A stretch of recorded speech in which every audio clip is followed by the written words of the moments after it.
Hi friends, எல்லாருக்கும் வணக்கம். Welcome back to lovely Tamil channel. இன்னைக்கு நம்ம பார்க்க போகிறது day in my life video தான். என்னோட last day in my life video கீழே அவ்வளோ பாசிட்டிவ் கமெண்ட்ஸ், அவ்வளோ லவ் அண்ட் அஃபெக்ஷன் கொடுத்துருந்தீங்க. ரொம்ப ரொம்ப ரொம்ப தேங்க்ஸ். அதே மாதிரி எல்லா டிஐஎம்எல்லையும் முடிஞ்ச வரைக்கும் யூஸ்ஃபுல்லான கண்டென்ட் கொடுக்கறதுக்கு நான் ட்ரை பண்ணுறேன். இனி வீடியோவும் உங்களுக்கு ரொம்ப பிடிக்கும் அப்படின்னு நினைக்கிறேன் ஃப்ரெண்ட்ஸ். வாங்க இப்போ நம்ம வீடியோக்குள்ளே போகலாம். நீங்கள் நம்ம சேனலுக்கு புதுசாக இருந்தீங்கன்னா, உங்களுக்கு இந்த சேனலில் இருக்கிற கண்டென்ட் பிடிச்சிருந்துச்சுன்னா ப்ளீஸ் கீழே இருக்கிற ரெட் கலர் சப்ஸ்கிரைப் பட்டனை கிளிக் பண்ணி சப்ஸ்கிரைப் பண்ணிக்கோங்க. கூடவே பக்கத்தில் இருக்கிற நோட்டிஃபிகேஷன் பெல்லையும் டிக் பண்ணுங்கள். ஸோ நம்ம சேனல்லேருந்து வர ஃபியூச்சர் வீடியோஸ் எதையுமே நீங்கள் மிஸ் பண்ணாமல் பார்க்கலாம். இன்றைக்கி மார்னிங் பார்த்தீங்கன்னா நிறைய பேர் கேட்டால் மட்பாட் கலெக்ஷனோட சீசனிங் வந்து ஷூட் பண்ணிகிட்ருக்கேன் ஃப்ரெண்ட்ஸ். அது வந்து 2 நாள் ஆகுது. இது 2வது நாள் மார்னிங் ஃபுல்லாக வாட்டர் வச்சுருந்தது. நல்லா உறிஞ்சி எப்படி இதாக இருக்குன்னு பாருங்கள். இந்த வீடியோ நான் சீக்கிரமே போஸ்ட் பண்ணுறேன். ஸோ மட்பாட் கலெக்ஷனோட vlog வந்து நான் எங்கே வாங்குறது, தஞ்சாவூரில் எங்கே சீப்பாக இருக்கும், எந்தெந்த இடத்துல என்னென்ன கலெக்ஷன்ஸ் கிடைக்குது அப்படிங்கிற வீடியோ வந்து நம்ம சேனலில் ஏற்கனவே அப்லோட் பண்ணியிருக்கேன் ஃப்ரெண்ட்ஸ். இது வரைக்கும் நீங்கள் பார்த்ததில்லைன்னா மேலே இருக்கிற ஐ பட்டன் அண்ட் கீழே இருக்கிற டிஸ்கிரிப்ஷன் பாக்ஸில் நான் அந்த லிங்க் கொடுக்குறேன் பாருங்கள். ரொம்ப சூப்பரான vlog, ரொம்ப அஃபோர்டபுளான ப்ரைஸில் இருக்கும். ஸோ உங்களுக்கு செக் பண்ணி பாருங்கள். இந்த சீசனிங் மெத்தட் வந்து நான் சீக்கிரமே அப்லோட் பண்ணுறேன். ரொம்ப கரெக்டான சீசனிங் மெத்தட். எனக்கு என் பாட்டிக்கிட்டேருந்துலாம் சொல்லி கொடுத்தது ரொம்ப நல்லா ஒர்க் ஆகும். அந்த இது வந்து நான் சீக்கிரமே அப்லோட் பண்ணுறேன். ஃபஸ்ட்டு இந்த வேலையெல்லாம் முடிச்சுட்டு காலைல பிரேக்ஃபாஸ்ட்லாம் முடிச்சுட்டு நாங்கள் இங்கே லக்கி எலக்ட்ரிக்கல்ஸ் அப்படின்னு தஞ்சாவூரில் ஒரு ஷாப் இருக்குது. 2-3 பிரான்ச் இருக்குது. நான் வந்து மாதாக்கோட்டை ரோடு அந்த ரோட்டில் இருக்கிற லக்கி ஷாப்புக்கு போயிருந்தோம். எதுக்காக போயிருந்தோம் அப்படின்னு பார்த்தீங்கன்னா, நம்மளோட ஆஃபீஸ் ரூம் அது வந்து செப்பரேட் ஆஃபீஸாக நிறைய பேர் கேட்டிங்க. இல்லை, வீட்டில் வந்து இருக்கிற ஒரு ரூமை வந்து ஆஃபீஸ் ரூமாக மாற்றுறேன். ஏற்கனவே நான் என்ன பிஸ்னஸ் பண்ணுறேன் எல்லாமே நான் என்னோட Q&A வீடியோவில் சொல்லியிருக்கேன். அந்த வீடியோட லிங்க்கும் நான் மேலே ஐ பட்டனில் வைக்கிறேன். அந்த ரூம் சீலிங்கில் வந்து சாண்ட்லியர் லைட் மாட்டலாம் அப்படிங்கிறதுக்காக நாங்கள் போய் செக் பண்ணோம் ஃப்ரெண்ட்ஸ். ரொம்ப பியூட்டிஃபுல்லாக இருந்துச்சு. எல்லாமே 7,000 8,000 அந்த மாதிரி ப்ரைஸில் இருந்துச்சு. பிடிச்சிருந்துச்சு. பட் ஆனால் அதில் வந்து ஃபேன் போடுறது இன்னும் அஃபோர்டபுளாக இருக்கும், இன்னும் வந்து கரெக்டாக இருக்கும். எல்லா நேரமும் நம்ம வந்து ஏசி போட்டிருக்க மாட்டோம் அப்படின்னு எனக்கு தோணுச்சு. ஸோ அதனால் லைட் வாங்குறத பிளானை கட் பண்ணிவிட்டு அங்கேயே நாங்கள் ஒரு ஒயிட் கலரில் ஃபேன் வாங்கிட்டு வந்தோம். பட் ரொம்ப பியூட்டிஃபுல்லாக இருந்துச்சு. இந்த மாதிரி ஹேங்கிங் லைட்லாம் வந்து 1000 rupees 1200 rupees அந்த மாதிரி இருந்துச்சு. கண்டிப்பாக நீங்கள் வந்து செக் பண்ணலாம். ஆன்லைன்லேயே இந்த மாதிரி சிங்கிள் ஹேங்கிங் லைட்ஸ் வந்து எனக்கு கொஞ்சம் ப்ரைஸியாக தான் தெரிஞ்சிச்சு. பட் இங்கே வந்து 1000 1200 அந்த மாதிரி இருந்துச்சு. கொஞ்சம் வித்தியாசமான டிசைன்ஸ்லேயும் இருந்துச்சு, எனக்கு பிடிச்சிருந்துச்சு. பட் சாண்ட்லியர் லைட்ஸ் எல்லாம் வந்து 6,000 5,000 4,000 7,000 8,000 அந்த ப்ரைஸ் ரேஞ்சில் இருந்துச்சு. ஸோ நாங்கள் வந்து ஃபேன் சூஸ் பண்ணிவிட்டு அங்கேருந்து பாட்டி வீட்டுக்கு போயிருந்தோம். பாட்டி வந்து ஊறுகாய் செஞ்சுட்டு இருந்தாங்க. நிறைய பேர் வந்து பாட்டியோட ரெசிபியெல்லாம் அப்லோட் பண்ணுங்க அப்படின்னு சொன்னதால் இந்த வீடியோவில் நான் இதை இன்க்ளூட் பண்ணியிருக்கேன். ஏற்கனவே எலுமிச்சம்பழத்தை வந்து 1 கிலோ 1.5 கிலோ கிட்ட நறுக்கி அதை வந்து உப்பில் போட்டு வச்சுருந்தாங்க. அதை வந்து ஒரு 10 நாள் உப்பில் போட்டு வச்சுருக்கணும் அப்படின்னு சொன்னாங்க. டீட்டெயில் ரெசிபி நான் சீக்கிரமே அளவோடு அப்லோட் பண்ணுறேன். இதில் வந்து நல்லெண்ணெய் 100 கிராம் கிட்ட ஊற்றிட்டு அதுக்கப்புறம் அதில் பட்டை மிளகா ஆட் பண்ணாங்க, குண்டு மிளகா. அப்புறம் அதில் 2 ஸ்பூன் கடுகு உளுத்தம்பருப்பு ஆட் பண்ணியிருக்காங்க. ஸோ இது நல்லா பொரிஞ்சு வர்றப்போ இந்த குண்டு மிளகா ஆட் பண்ணால் இன்னும் டேஸ்ட்டாக இருக்கும் அப்படின்னு சொன்னாங்க. இந்த பட்டை மிளகா வந்து 150 கிராம் வந்து எடுத்திருக்காங்க. இதை வந்து பவுட்ரு பண்ணி வச்சுக்க போகிறாங்க. ஸோ இது நல்லா தாளிச்சிட்டு இருக்கையிலேயே இதில் வந்து 2 ஸ்பூன் நல்லா கொஞ்சம் பெரிய ஸ்பூனாகவே உங்களுக்கு பெருங்காயத்தூள் ஆட் பண்ணாங்க. இந்த ஊறுகாய்க்கு இந்த டேஸ்ட் ஃப்ரெண்ட்ஸ். வேறு ஊறுகாய் டைப் வந்து வேறு மாதிரி பண்ணுவாங்க அப்படின்னு நினைக்கிறேன். ஸோ இந்த சைடு வந்து இந்த பட்டை மிளகா வந்து ரொம்ப நைஸாக மிளகாத்தூள் மாதிரி நுணுக்காமல் கொஞ்சம் வந்து சில்லி ஃப்ளேக்ஸை விட அடுத்த கட்டத்துக்கு வந்து நுணுக்கி எடுத்து வச்சுருக்காங்க. இதில் நல்லா அந்த 10 நாள் ஊற வச்சுருந்த எலுமிச்சை பழத்தை வந்து போடுறாங்க. நாளாக கட் பண்ணி உப்பு நிறைய போட்டு வெயிலில் வச்சு ஒரு 10 to 15 days வச்சுருந்துருக்காங்க. ஒன்ஸ் இதை போட்டு நல்லா கிண்டி லைட்டாக இது கொதி வந்ததுக்கப்புறம் இதில் நல்லா 2 லெமன் சைஸ்க்கு புளி கரைச்சி ஊற்றுனாங்க. ஸோ 2 லெமனை வந்து லைட்டாக வார்ம் வாட்டரில் ஊற்றி ஊற வச்சுருந்தாங்க. ஸோ அதை வந்து இப்போ வந்து இதில் கரைச்சி ஊற்றுறாங்க. ஒன்ஸ் இதெல்லாம் நல்லா பாயில் ஆனதுக்கப்புறம் தான் அடுத்த ஸ்டெப்புக்கு போகிறாங்க. ஸோ நிறைய ரெசிபீஸ் வந்து நான் கேட்டிருக்கேன் ஃப்ரெண்ட்ஸ். பாட்டி வந்து எல்லா ரெசிபீஸுமே செஞ்சு தரேன் அப்படின்னு சொல்லியிருக்காங்க. கண்டிப்பாக நான் சீக்கிரமே அப்லோட் பண்ணுறேன். பட் அவங்க வந்து கொஞ்சம் ஃப்ரீயாக இருக்கையில் தான் பண்ண முடியும். அதனால் கொஞ்சம் லேட் ஆகலாம். ஸோ அட்ஜஸ்ட் பண்ணிப்பீங்க அப்படின்னு நினைக்கிறேன். ஸோ ஒன்ஸ் இந்த மாதிரி அது நல்லா கொதிச்சதுக்கப்புறம் இதில் வந்து இப்போ வெல்லத்தை ஆட் பண்ணுறாங்க. கொஞ்சம் ரொம்ப கம்மியாக போடுவாங்க அப்படின்னு நினச்சேன். பட் ஓரளவு மீடியம் சைஸில் தான் நான் வெல்லம் வந்து ஆட் பண்ணாங்க. வெல்லமும் கரைஞ்சதுக்கப்புறம் இது வந்து என் கசின் கிண்டிகிட்டு இருக்கா. நாங்கள் வந்து எங்களோட பங்கும் இந்த ஊறுகாயில் உண்டு, நாங்களும் சேர்ந்து தான் இந்த ஊறுகாய் செஞ்சோம் அப்படின்னு சொல்லி நானும் அவளும் 2 பேரும் பாட்டிக்கிட்ட வந்து ஒம்பழுத்துட்டு இருந்தோம். நாங்களும் கிண்டியிருக்கோம், அப்போ எங்களுக்கும் இந்த ஊறுகாயில் பங்கு இருக்குது அப்படின்னு. ஸோ ஒன்ஸ் அது நல்லா கொதிச்சு ஓரளவு சுண்டி வந்ததுக்கப்புறம் இதில் வந்து அந்த பட்டை மிளகா தூள் வந்து ஆட் பண்ணுறாங்க. ஆட் பண்ணதுமே சிம்மில் வச்சுட்டாங்க. நல்லா இதை வந்து அதை மிக்ஸ் பண்ணுறாங்க. மிக்ஸ் பண்ணிவிட்டு பச்சையாக குட்டி குட்டி பூண்டு இருக்கும் இல்லையா, சின்ன பூண்டு அப்படின்னு சொல்லுவோம்ல, அந்த பூண்டு வந்து ஆட் பண்ணுறாங்க. இதை வந்து வறுக்கிறதுக்கோ இதுவோ கூடாது அப்படின்ட்டாங்க. அதில் வந்து இன்னொரு 5 to 10 days வந்து நீங்கள் இதை இப்படியே வச்சுருக்கையில் அதோட டேஸ்ட் எல்லாமே அப்சர்வ் ஆகி ரொம்ப சூப்பராக இருக்கும் அப்படின்னு சொல்லி சொன்னாங்க. நான் பாட்டி செய்கிற ஊறுகாய் டெய்லி சாப்பிடுவேன். பட் இப்படி செய்கிறாங்க அப்படிங்கிறது எனக்கு இன்றைக்கி தான் தெரியும். ரொம்ப யம்மியாக இருக்கும்.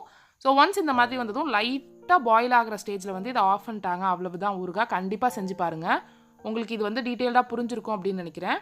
தென் நான் வந்து வீட்டுக்கு வந்துட்டேன். வீட்டுக்கு வந்ததுக்கப்புறம் நம்ம வந்து என்னோட கிறிஸ்மஸ் விலாக் அப்படின்னு நினைக்கிறேன். அந்த விலாக் இன்னொரு டே இன் மை லைஃப்பில் வந்து நான் அந்த ஃபோட்டோ ஃப்ரேம்ஸ் வாங்கியிருந்தேன் அப்படின்னு சொல்லியிருந்தேன். ஸோ அதை வந்து இந்த ஆஃபீஸ் ரூமில் வந்து மெஷர் பண்ணி நான் முத நாள் ராத்திரி வந்து போட்டு வச்சுருந்தேன். கரெக்டாக 2.5 ஹவர்ஸ்லேருந்து 3 ஹவர்ஸ் வரைக்கும் ஆனிச்சு ஃப்ரெண்ட்ஸ். ஏன்னா நான் தனியாக தான் பண்ணேன். தனியாகவே வந்து எல்லாத்துலேயுமே வந்து நான் வால் ஹூக் பண்ணலாம் அப்படின்ட்டு இருந்தேன்.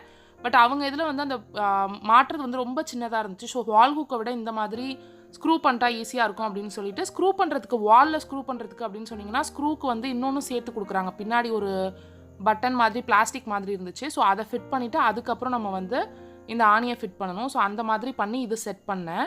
ஸோ ரொம்ப பியூட்டிஃபுல்லாக கரெக்டான ஷேப்பில் இருந்துச்சு. பட் 3 மணி நேரம் கிட்ட ஆணுச்சு. மறுநாள் காலைல இது முத நாள் ராத்திரி ஏன் செஞ்சுருந்தேன் அப்படின்னா இன்றைக்கி மத்தியானம் வந்து பெயிண்டிங்க்கு வந்து அண்ணாங்கள்லாம் வரதா இருந்தாங்க. ஸோ இப்போ வந்து பெயிண்டிங் வேலைலாம் நடந்துட்டுருக்கு. ஸோ அது இன்னொரு தடவை கரெக்டாக இருக்கா அப்படின்னு நான் வச்சு பார்த்தேன். இப்போ வந்து பெயிண்டிங் வேலை பண்ணிகிட்ருக்காங்க. பெயிண்டிங்க்கு முன்னாடியே இதெல்லாம் பண்ணிடணும். அதுக்கப்புறம் பண்ணால் மறுபடியும் இதாகிடுங்கிறதுக்காக தான் இது பண்ணோம். ஸோ ஃபஸ்ட்டு வந்து அந்த கார்னர் எல்லாம் ப்ரஷ் வச்சு அடிச்சுக்கிட்டாங்க. அதுக்கப்புறம் வந்து பெயிண்ட் ரோலர் வச்சு யூஸ் பண்ணாங்க. நான் பக்கத்தில் இருந்து பார்த்துக்கிட்டே இருந்தேன். ஸோ எப்படி பண்ணுறாங்கன்னு இன்னும் டீட்டெயில்டாக கற்றுக்கலாம் அப்படின்னு. ஏற்கனவே கொஞ்சம் முன்னாடி பெயிண்ட் அடிச்சிரும் தான். ஒரு 1 இயர் தான் ஆகுது. ஸோ அதனால் பெருசாக அதில் வந்து பட்டி பார்க்குறது அப்படின்னு சொல்லுவாங்க. அதெல்லாம் பார்க்கல. எந்த ஸ்க்ராட்சுமே இல்லை. ஜஸ்ட் ஒயிட் கலர் பெயிண்ட் மாற்றுறது தான் அப்படிங்கிறதுனால ஒயிட் கலர் பெயிண்ட் மட்டும் 2 கோட்டும் சில இடத்துல வந்து 3 கோட் அந்த மாதிரி கொடுத்தாங்க. ஸோ பெயிண்டிங் வேலை அவங்க முடிச்சதுக்கப்புறம் ஈவினிங் வந்து க்ளீனிங் தான் இருந்துச்சு. பெயிண்டிங் ஃபுல்லாக முடிச்சு 10 மினிட்ஸ்லேயே காஞ்சிரும் அப்படின்னு சொன்னாங்க. பட் எதுக்கு ரிஸ்க் அப்படின்னு சொல்லிட்டு நாங்கள் அன்றைக்கி மத்தியானத்துலேருந்து ஈவினிங் வரைக்கும் காய விட்டுருந்தோம். ஸோ ஈவினிங் வரைக்கும் காஞ்சதும் இந்த மாதிரி தான் இருந்துச்சு ஃப்ரெண்ட்ஸ். ஃபுல்லாக ஒயிட் தான். வேறு எந்த கலருமே ஃபோக்கஸ் வால் அந்த மாதிரி எதுவுமே பண்ணலை. ஸோ ஒன்ஸ் இதெல்லாம் ஏற்கனவே நாங்கள் க்ளீன் பண்ணி வச்சுருந்தோம். பட் இப்போ நிறைய ட்ரில் பண்ணி போட்டதுனால மண்ணெல்லாம் கொட்டி இதாக இருந்துச்சு. ஸோ நைட்டு தான் அப்போ வந்து நீங்கள் ஜன்னலில் பார்த்தீங்கனாலே தெரியும் நைட் ஆகிடுச்சு. ஸோ ஃபஸ்ட்டு வந்து நம்ம டஸ்ட்டெல்லாம் எடுத்துடலாம் அப்படின்னு சொல்லிட்டு நான் டஸ்ட்டெல்லாம் க்ளீன் பண்ணிகிட்ருக்கேன். ஒன்ஸ் டஸ்ட்டெல்லாம் எடுத்ததுக்கப்புறம் லைட்டாக எசென்ஷியல் ஆயில் அப்புறம் வந்து ஒரு க்ளீனிங் சொல்யூஷன் வச்சு அப்படியே தொடச்சி விட்டோம்னா கொஞ்சம் பளபளன்னு இருக்கிற மாதிரி இருக்கும் ஜன்னல் கம்பியெல்லாம். ஸோ அதுக்காக அதை நான் க்ளீன் பண்ணிகிட்ருக்கேன். ஒன்ஸ் அதை க்ளீன் பண்ணிவிட்டு இது என்னோடய ஓல்டு டிவி ஸ்டாண்ட். இந்த டிவி ஸ்டாண்டில் வந்து வால்பேப்பர் மாதிரி ஸ்டிக்கர் ஒட்டி இதையும் ஒயிட் ஆக்கிடலாம். நம்ம தையல் சேனலுக்கு வந்து இதை கட்டிங் போர்டு மாதிரி கட்டிங் டேபிளாக யூஸ் பண்ணிக்கலாம் அப்படிங்கிறதுக்காக இதை டிஐஒய் பண்ணிகிட்ருக்கேன். ஃபஸ்ட்டு சாண்ட் பேப்பர் வச்சு தொடச்சிட்டு பெயிண்ட் அடிக்கலாம் அப்படிங்கிற ஐடியாவில் இருந்தேன் ஃப்ரெண்ட்ஸ். பட் மாமா தான் ஏன் பெயிண்ட்லாம் பண்ணிகிட்ருக்க, ஜஸ்ட்டு ஸ்டிக்கரே ஒட்டிடு அப்படின்னாங்க. எனக்கு இந்த மார்பிள் ஸ்டிக்கர் ரொம்ப பிடிச்சிருந்துச்சு. இது வந்து நான் அமேசான்லேருந்து வாங்கினேன். இது வந்து இங்கே ஒரு லோக்கல் ஸ்டோரில் ஒரு ஒயிட் கலர் வால்பேப்பர் ஸ்டிக்கர் வாங்கினேன். மார்பிள் ஸ்டிக்கரோட லிங்க் வந்து நான் கீழே டிஸ்கிரிப்ஷன் பாக்ஸில் கொடுக்குறேன் ஃப்ரெண்ட்ஸ். இது இந்த மாதிரி நீங்கள் ஃபர்னிச்சரில், ஃப்ளோரில், வாலில் எதில் வேணாலும் ஒட்டலாம். இன்னொன்று வந்து இது வந்து நான் லோக்கல் ஸ்டோரில் வாங்கினது. ஸோ இதுக்கு வந்து என்கிட்ட லிங்க் இல்லை. பட் எனக்கு ஃபுல்லாக ஒட்டி முடிச்சதுக்கப்புறம் எல்லா சைடும் அந்த மார்பிளே ஒட்டியிருக்கலாம் அப்படின்னு தோணுச்சு. பட் என்கிட்ட ஒன்று தான் இருந்துச்சு. அதுவும் ஓல்டு பீஸு. என்கிட்ட இப்போ புதுசாக நான் வாங்கினதில்லை. பட் எனக்கு ரொம்ப பிடிச்சி அது மேலெல்லாம் எப்படி நம்ம கட்டிங் போர்டு தான் போட்டுருவோம், கட்டிங் மேட் போட்டுருவோம் அப்படிங்கிறதுனால இப்படியே விட்டுட்டேன். ஸோ கண்டிப்பாக உங்கள்கிட்ட ஏதாவது பழைய ஃபர்னிச்சர் இருந்தால் நீங்கள் வந்து டிஐஒய் பண்ணி மாற்றணுன்னு இருந்தீங்கன்னா, இல்லை நம்மளோட கிச்சன் மேக் ஓவரில் பார்த்துருந்தீங்கன்னா நான் வால்லெல்லாம் வேறு ஸ்டிக்கர் ஒட்டியிருப்பேன். அந்த மாதிரி கூட இதை ஒட்டலாம். அதை விட இது ஒட்டுறதுக்கு நல்லா ஈஸியாக இருந்துச்சு. ஏன்னா வந்து இது சைஸ் கொஞ்சம் கம்மியாக இருந்துச்சு. இன்னொன்று நல்லா தின்னாக இருந்துச்சு. ஸோ அதனால் இது வந்து இன்னும் நீட்டாக இருக்கிற மாதிரி எனக்கு தெரிஞ்சிச்சு. சீக்கிரமே இந்த ரூமோட டூர் வந்து நான் உங்களுக்கு அப்லோட் பண்ணுறேன் ஃப்ரெண்ட்ஸ். ஓரளவுக்கு ஃபுல்லாகவே முடிஞ்சிடுச்சு. ஒன்ஸ் இதெல்லாம் முடிச்சதுக்கப்புறம் நான் க்ளீனிங் வேலை வந்து ஸ்டார்ட் பண்ணிட்டேன் ஃப்ரெண்ட்ஸ். ஏன்னா இன்றைக்கே வந்து டேபிள்லாம் உள்ளே எடுத்துகிட்டு வந்துடலாம், இல்லாட்டி நாளைக்கு மார்னிங்காவது எடுத்துகிட்டு வந்துடலாம் அப்படிங்கிற மாதிரி இருந்தோம். ஸோ தரையெல்லாம் பார்த்திங்கன்னா ரொம்ப வந்து நாசமாக போயிருந்துச்சு. ஸோ ஃபஸ்ட்டு நான் எல்லாத்தையும் கூட்டி எடுத்துட்டேன். இந்த ஸ்டிக்கர்லாம் ஒட்டின அந்த பேப்பர்ஸ்லாம் இருந்துச்சு. நீங்கள் இந்த கார்னர் சைட்ஸ் எல்லாம் பார்த்தீங்கன்னா தெரியும், நிறைய ட்ரில் போட்டுக்கிட்டே இருந்தாங்க. ஒரு மாதமாக வந்து ஃபஸ்ட்டு ஏசிக்கு, அப்புறம் எலக்ட்ரிசிட்டிக்கு, அப்புறம் வந்து ஸ்க்ரீன் ஹோல்டருக்கு, அதுக்குன்னு எல்லாத்துக்கும் போட்டுகிட்டே இருந்தாங்க. அந்த கார்னர்லாம் அது மாதிரி ஒரு மாதிரி கரை மாதிரி ஆகிடுச்சு. இது ஒயிட் கலர் மார்பிள் கிடையாது, இது லைட் கிரே மாதிரி இருக்கிற மார்பிள் தான். ஸோ பட் அதுலேயுமே வந்து அந்த சைட்லலாம் வந்து நல்லா இதாகிடுச்சு. ஸோ இதுக்கு வந்து ஒரு டிஐஒய் சொல்யூஷன் வந்து நான் வச்சு இது பண்ணேன். இதில் வந்து லைட்டாக லாவெண்டர் எசென்ஷியல் ஆயில், அதுக்கப்புறம் ஷாம்பூ. எனக்கு வந்து ஷாம்பூ நல்லா ஒர்க் ஆகிற மாதிரி தெரியும். ஸோ கையுக்கும் எனக்கு வந்து அது கம்ஃபர்டபுளாக இருக்கிற மாதிரி தெரியும். ஸோ லைட்டாக ஷாம்பூ, கொஞ்சம் எசென்ஷியல் ஆயில், அப்புறம் வந்து லெமன் ஜூஸ், அப்புறம் ஆரஞ்ச் ஜூஸ் ரெண்டுமே ஊற்றிருந்தேன். ஸோ இது எல்லாமே ஊற்றி ரொம்ப அழுத்தி நீங்கள் தேய்க்க வேண்டாம். நீங்கள் வந்து உங்களுக்கு டைம் இருக்குது அப்படின்னா நீங்கள் லைட்டாக தெளித்து வச்சுட்டு அப்புறமா மோப் போட்டிங்கனாலே உங்களுக்கு கரெக்டாக இருக்கும். பட் எனக்கு டைம் இல்லை அப்படிங்கிறதுனால நான் லைட்டாக கையால் ஸ்க்ரப் பண்ணேன். ரொம்ப அழுத்தி தேய்க்காதீங்க. நீங்கள் கிளாஸ் வேர்ஸ் இல்லை நான்ஸ்டிக் இதெல்லாம் எப்படி தேய்ப்பீங்களோ அந்த மாதிரி ரொம்ப லைட்டாக தேய்ச்சிங்கனாலே போயிடும். நீங்கள் பார்த்தீங்கன்னா அதில் இருக்கிற கரையெல்லாம் லைட்டாக இது பண்ணிங்கனாலே போயிடும். இந்த சொல்யூஷன் எனக்கு எப்பயுமே நல்லா வந்து ஹெல்ப் பண்ணும், நல்லா வந்து அந்த கரையெல்லாம் போக்கிடும். நீங்களும் ட்ரை பண்ணி பாருங்கள். ஸோ ஒன்ஸ் ஃபஸ்ட்டு வந்து நான் இந்த மாதிரி கையால் ஸ்க்ரப் பண்ணிட்டேன்.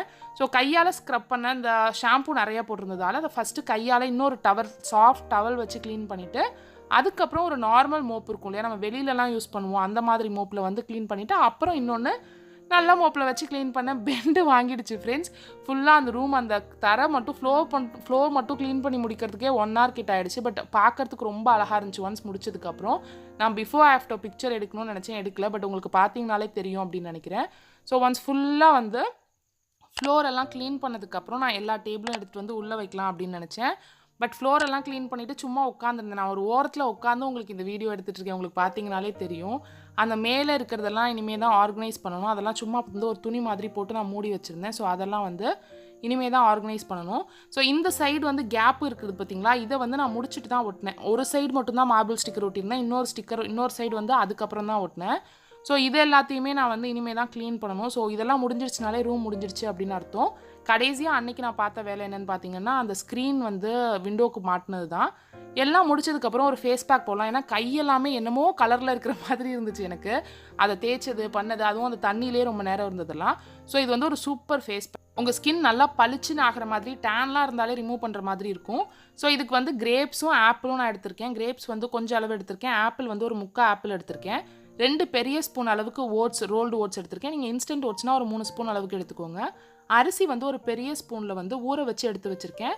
உங்களுக்கு அரிசி இல்லைன்னா இதை நீங்கள் வந்து அரிசி மாவு கூட ஆட் பண்ணிக்கலாம். இந்த 4 இன்க்ரீடியண்ட்டை அப்படியே பேஸ்ட்டாக வந்து மிக்சியில் அடிச்சுட்டு இதை வந்து நீங்கள் யூஸ் பண்ண வேண்டியதா. கையில் அப்புறம் வந்து ஃபேஸில் அன்றைக்கி நான் வந்து அப்ளை பண்ணியிருந்தேன். அப்ளை பண்ணிட்டு ஒரு 20 minutes கழிச்சு நீங்கள் வாஷ் பண்ணிட்டீங்க, ஒரு குளியல் போட்டு வந்தீங்கன்னா உங்கள் ஃபேஸ் கையெல்லாம் அப்படியே இன்ஸ்டண்ட்டாக ஒரு பிரைட்னஸ் தெரியும் ஃப்ரெண்ட்ஸ். ஸோ நைட்டு அன்னைக்கு டின்னர் வந்து நான் பாஸ்தா பண்ணியிருந்தேன். நிறைய பேர் வந்து வீட் பாஸ்தா நான் இருக்கிற இடத்துல கிடைக்கல அப்படின்னு சொல்லியிருந்தீங்க. நான் என்ன பாஸ்தா யூஸ் பண்ணுறேன் அப்படிங்கிற லிங்க்கையும் நான் கீழே டிஸ்கிரிப்ஷன் பாக்ஸில் கொடுக்குறேன் ஃப்ரெண்ட்ஸ். நீங்கள் வேணால் செக் பண்ணி பாருங்கள். ரொம்ப சிம்பிளான ரெசிபி தான். ஜஸ்ட் வந்து அன்றைக்கி ஆனியன் கூட இல்லைன்னு நினைக்கிறேன், வெறும் கேபேஜ் கொஞ்சமும் அதுக்கப்புறம் ஒரே ஒரு உருளைக்கிழங்கும் இருந்துச்சு, அதை மட்டும் சீவி போட்டிருக்கேன். ஸோ அதை மட்டும் எடுத்து போட்டுட்டு மிக்சியில் கொஞ்சமாக கார்லிக், கொஞ்சமாக ஜிஞ்சர், 4-5 சின்ன வெங்காயம், பட்டை மிளகா, கொஞ்சோண்டு மல்லி, கொஞ்சோண்டு ஜீரகம், இதை மட்டும் போட்டு அப்படியே பேஸ்ட் மாதிரி அரைச்சி அதை வந்து சாஸ் மாதிரி ஆட் பண்ணியிருக்கேன். அவ்வளவுதான். லைட்டாக கடைசியாக இறக்குறப்போ ஃப்ரெஷ் லைம் ஜூஸ் வந்து பிழிஞ்சு ஊற்றி இதை இறக்கிட்டிங்கன்னா செம்ம டேஸ்ட்டாக இருக்கும். ஸோ அவ்வளோதான் ஃப்ரெண்ட்ஸ், இன்னே day in my life video. உங்களுக்கு இந்த வீடியோ பிடிச்சிருக்கும்னு நினைக்கிறேன். ஏதாவது சின்ன யூஸ்ஃபுல்லான கண்டென்ட் உங்களுக்கு இருந்திருக்கும் அப்படின்னு நினைக்கிறேன். உங்களுக்கு இந்த வீடியோ பிடிச்சிருந்துச்சுன்னா கீழே இருக்கிற லைக் பட்டனை கிளிக் பண்ணி லைக் பண்ணுங்கள். உங்கள் ஃப்ரெண்ட்ஸ் அண்ட் ஃபேமிலியோட இந்த வீடியோவை ஷேர் பண்ணிக்கோங்க. நம்ம சேனலுக்கு நீங்கள் புதுசாக இருந்தீங்கன்னா கீழே இருக்கிற ரெட் கலர் சப்ஸ்கிரைப் பட்டனை கிளிக் பண்ணி சப்ஸ்கிரைப் பண்ணிக்கிட்டு பக்கத்துலேயே இருக்கிற நோட்டிஃபிகேஷன் பெல்லையும் டிக் பண்ணுங்கள். பாய்.